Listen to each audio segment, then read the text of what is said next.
बहराम मोहम्मद सादिक खोसो जी ख़बर मूजिब peoples party Sindh जे सदर निसार अहमद कड़ो, डिप्टी मेयर लाड़काणो मोहम्मद अमीन शेख ऐं ॿियनि अॻुवाणनि सां गॾु बहराम ऐं भरपासे जे मुख़्तलिफ़ ॻोठनि में पहुची फ़ौतियुनि जे वारसनि सां ताज़ियत कई।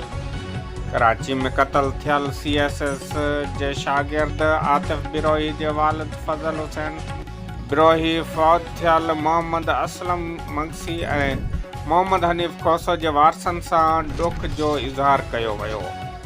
आतिफ़ बिरोही जे खून सां इंसाफ़ कयो वेंदो ऐं ॾुहारियुनि खे कैफ़र किरदार ताईं पहुचायो वेंदो। पीपल्स पार्टी अवाम जे हर ॾुख में बराबर जी शरीक आहे।